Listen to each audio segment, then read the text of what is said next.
Mga former import ng Strong Group Athletics, napapasabak sa iba't ibang away. Grabe, buti hindi ito naituro ni Dwight Howard kay Kevin Kembao. Lahat ng yan ay ating pag-uusapan para sa video natin na ito.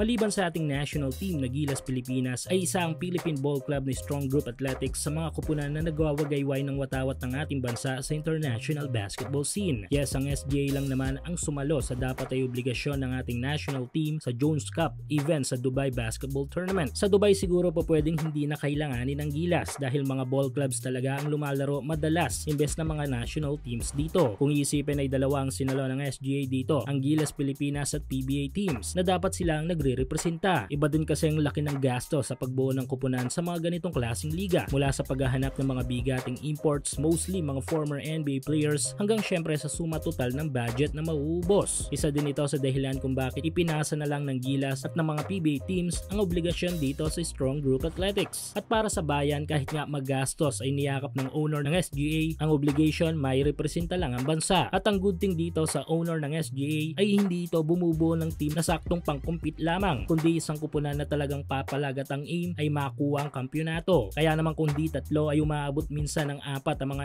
NBA player imports na kinukuha nila every tournament, na hindi rin basta-basta mga NBA player kundi yung mga mismong may napatunayan talaga sa National Basketball Association. Tulad na lamang ng 3 former NBA imports na kinuha ng SGA nitong 2 huling kompetisyon na kanilang sinalangan.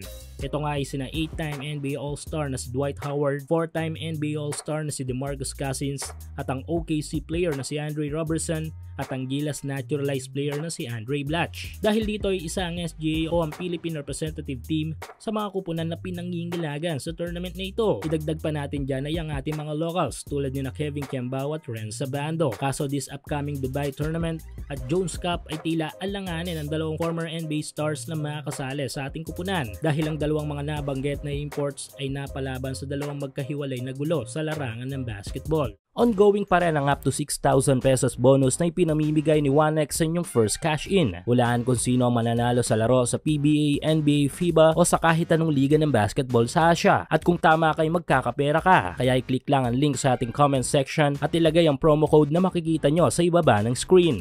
Ang una na nga dito ay si Boogie Cousins na sumabak sa isang gulo sa Puerto Rican Basketball League. Pero hindi player ang nakaaway dito ng former NBA player, kundi ang buong crowd na nauwi sa pamamato sa kanya ng mga ilang mga bagay mula sa mga Puerto Rican crowd. Ban hanggang sa pagtatapos ng season ang nakuha dito ni Cousins. At nito lang ay sinundan naman ito ni Superman ng NBA, ang gulo na ginawa ni Cousins sa magkaibang liga.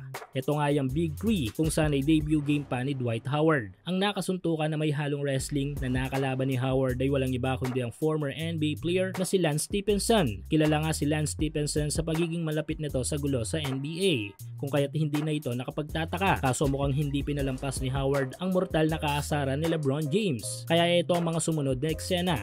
Hindi pa alam kung anong ipapataw sa 2 player na ito ng pamunuan ng Big 3 League. Grabe, hindi ba?